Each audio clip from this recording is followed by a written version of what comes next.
প্রিয় পরম শ্রী শ্রী ঠাকুরের চরণে জানাই অনন্ত কোটি প্রণাম এবং ভক্তপ্রাণ সকল দাদা মায়েদের সবাইকে জানাই রানন্দিত জয়গুরু। আশা করছি ঠাকুরের কৃপায় প্রত্যেকে ভালো আছেন এবং সুস্থ থাকবেন এই প্রত্যাশায় আজকের ইষ্ট প্রসঙ্গে আলোচনা। আজকের আলোচনায় থাকছে যে যারা অদীক্ষিত হয়ে যারা নাম ধ্যান করে তাদের থেকে যারা দীক্ষিত তারা যদি নাম ধ্যান করে, যারা দীক্ষিত তারা বেশি সুফল পায় কেন? নাম ধ্যান করার মধ্য দিয়ে দীক্ষিতরা অদীক্ষিতের চেয়ে বেশি সুফল পায় কেন? এই প্রসঙ্গে শ্রী শ্রী ঠাকুর কি ব্যাখ্যা দিয়েছেন আজকে সেই সম্পর্কে আলোচনা। আজকের আলোচনাটি নেওয়া হয়েছে আলোচনা প্রসঙ্গের 6ষ্ঠ খণ্ড থেকে। শ্রী শ্রী ঠাকুরকে প্রশ্ন করেছিলেন অতুলদা যে অদীক্ষিত অবস্থায় নাম করা ও দীক্ষিত হয়ে নাম করা এই দুইয়ের মধ্যে তফাৎ কি? শ্রী শ্রী ঠাকুর উত্তরে বলেছিলেন যে প্রফেসরের কাছে পড়েছেন, বইও পড়েছেন, বইতেও সব লেখা আছে, কিন্তু কত তফাৎ। যখন আমরা স্যারের কাছে পড়ি আর শুধু বইটা যখন পড়ি তখন এর মধ্যে কিন্তু অনেকটা তফাৎ বোঝা যায়। কারণ বই পড়ার থেকে আমরা যদি স্যারের কাছে পড়ি তাহলে স্যারের কাছ থেকে আমরা বেশি জিনিসটা বুঝে নিতে পারি তার কাছ থেকে। ঠিক ব্যাপারটা এরকম যে আচার্য বা ঋত্বিক নাম দেন আর সেই সঙ্গে ইম্পালস প্রেরণা দেন। এর ভেতর দিয়ে কি হয়? সঞ্চারণা হয়। জীবন্ত কোনো মানুষের ভিতর দয়ার প্রকাশ দেখে তদানুযায়ী ভাবা, বলা ও করা যদি যায় তবে তার ভিতর দিয়ে দয়া আয়ত্ত হয়। সবই গুরু গম্য। বই মানুষ নয়, বই কতগুলি লিপি, সেগুলি একটা বুদ্ধিগত ধারণা দেয়, কিন্তু ওই আইডিয়া বা ধারণাগুলি সম্পর্কে একটা জীবন্ত প্রেরণা নিয়ে আমাদের ইন্দ্রিয়গোচর হয় না। একটা নাটক পড়ে যা বোধ করা যায় আর সুদক্ষ অভিনেতার যদি অভিনয় আমরা দেখে থাকি, অভিনেতারা যখন তা অভিনয় করে তা দেখে যে বোধ হয়, এই দুইয়ের মধ্যে কিন্তু আসমান জমিন ফারাক।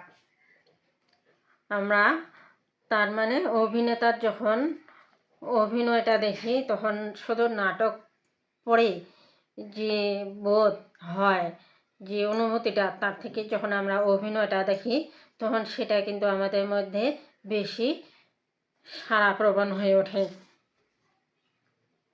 এই জন্য আচরণ সিদ্ধ আচার্যকে ধরতে হয়, শ্রদ্ধার সঙ্গে তার সঙ্গ ও সেবা করতে হয়। তার প্রত্যেকটি চলা বলা করা ও অভিব্যক্তির ভিতর ধর্ম হাত পা মেলে হেঁটে বেড়ায়। ধর্মের এই চলমান জীবন্ত রূপ না দেখলে অন্তরে ধর্ম সঞ্চারিত হবে কি করে?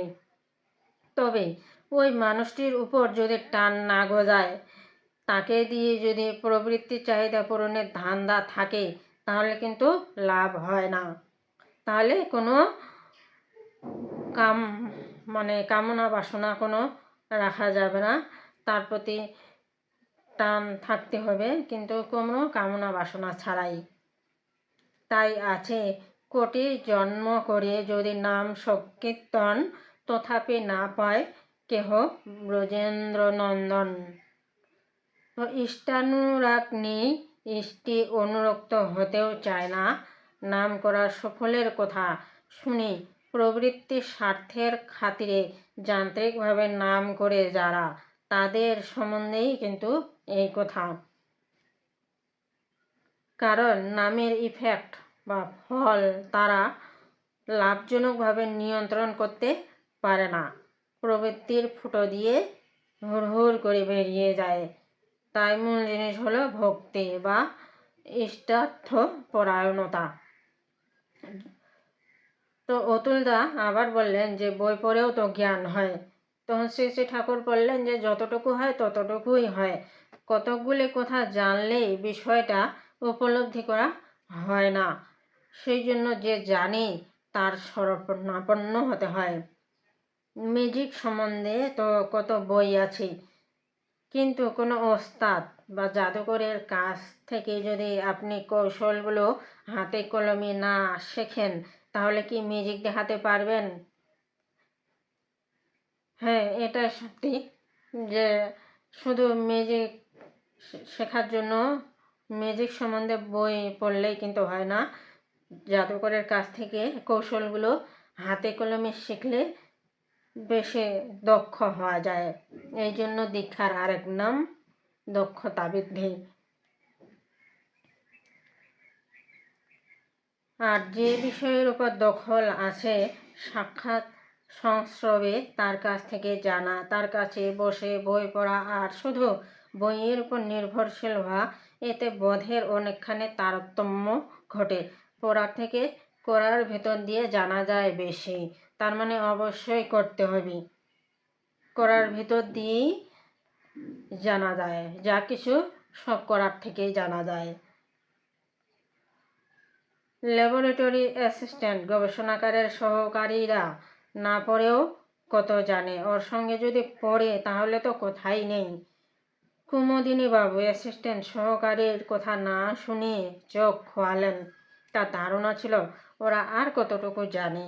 কত গিন্নি বান্নি আছে, পাক প্রণালীর নামও জানে না, অথচ কত ভালো রান্না করে। তারা মূর্খ বলে তাদের কাছে কিছু না শুনে মিলে পাক প্রণালীতে লেখা প্রসেস পদ্ধতি অনুযায়ী রান্না করে দেখেন যেন তাতে কেমন স্বাদ হয়। সেই জন্য জ্ঞানমূর্তি যিনি, তাকে ধরতে হয়, নইলে জানাটা বিং সত্তা এর পার্ট অ্যান্ড পার্সেল মানে অবিচ্ছেদ্য অংশ হয়ে ওঠে না, আলগা ঝুলে থাকে। পোষা পাখির কেষ্ট বলে শেখার মতো হয়। সংকট এ সময় ওই বলে ভুল হয়ে যায়। এ কারণে যদি নাম ধ্যান করে সুফল লাভ করতে চায়, তাহলে অবশ্যই দীক্ষা নিতে হবে এবং জীবন্ত ইষ্ট দেবতা থাকতে হবে। আর তাকে অনুসরণ করেই সেই অনুযায়ী আমাদের চলতে হবে, বলতে হবে এবং করতে হবে। আর তাকে স্মরণ করেই তার নাম, তার যে বীজ নাম, সেটা জপ করার মধ্য দিয়ে এবং তাকে অনুসরণ করার মধ্য দিয়ে নাম ধ্যান করতে হবে। আর এভাবেই দক্ষতা বাড়ে। তাই যারা অদীক্ষিত তারা নাম ধ্যান করলে ততটা ফল পায় না, কারণ প্রবৃত্তিগুলো ঘুরে ফিরে তারা সেগুলোকেই চর্চা করে থাকে। তখন তারা অতটা কিন্তু ইষ্টে আকৃষ্ট হতে পারে না, ইষ্টের প্রতি ততটা টান তারা তৈরি করতে পারে না। কাজে ইষ্টের প্রতি টান বাড়াতে গেলে অবশ্যই ইষ্টের দরকার আছে, গুরুর দরকার আছে, সদ্গুরুর প্রয়োজন আছে। এই জন্য এই নাম ধ্যান করার মধ্য দিয়ে যদি ভালো একটা ফল পেতে চাই, তাহলে অবশ্যই সদ্গুরুর শরণাপন্ন হতে হবে। সবাই ভালো থাকবেন, সুস্থ থাকবেন। জয় গুরু।